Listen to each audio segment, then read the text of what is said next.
pertanyaan yang kedua, yaitu yang B ini. Pajak total yang diterima oleh pemerintah. Nah, untuk pajak total yang diterima pemerintah, nantinya lambangnya kita gunakan huruf T besar.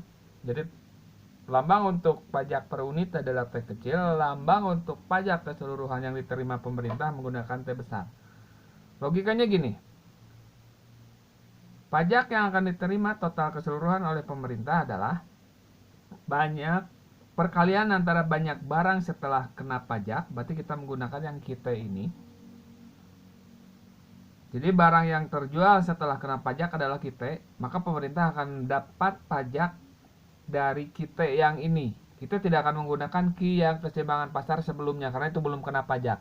Yang oleh pemerintah diterima adalah yang telah kena pajak, maka Ki yang dipakai adalah kita dikalikan dengan pajak per unit. Berarti dikalikan dengan T. Ini jadi rumus. Pajak keseluruhan pemerintah itu adalah kita dikalikan T. Kita yang kita punya adalah 6. Dan T yang tadi adalah 3. Berarti pajak yang diterima pemerintah adalah sebanyak 18. Nah, ini jawabannya untuk yang bagian B tentang pajak total yang diterima pemerintah.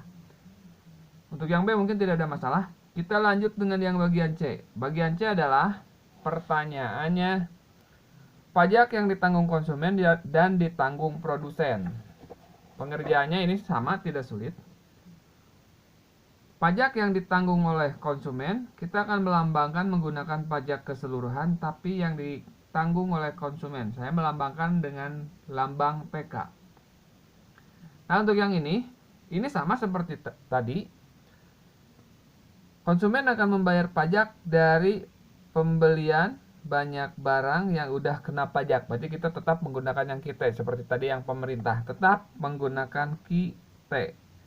Dan pengalinya adalah harga tambahan dari harga normal. Harga normal yang dikeluarkan oleh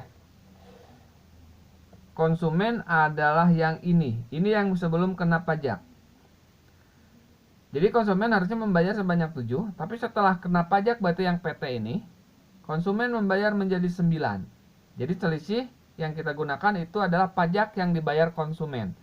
Sehingga pengali di sini, pengali yang kita gunakan adalah selisih antara harga setelah pajak atau PT dengan harga sebelum pajak atau PE.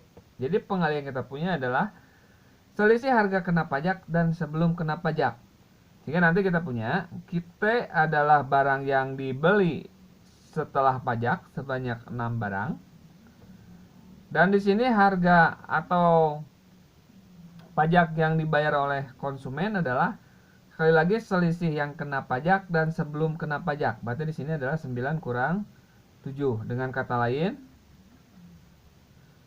konsumen akan membayar lebih untuk pajak sebanyak Rp2, yaitu 9 kurang 7 untuk setiap unit. Tapi karena unit yang dibelinya 6, kita tinggal kalikan saja. 6 kali 2 adalah 12 untuk total pajak yang dikeluarkan konsumen. Sementara untuk total pajak yang dikeluarkan oleh produsen, atau saya tuliskan dengan lambang TP, kita tinggal mengurangkan pajak keseluruhan oleh pemerintah yang diterima dikurangi pajak yang dikeluarkan oleh konsumen. Berarti ini adalah 18 kurang 12 dan yang dibayar produsen adalah sebanyak 6.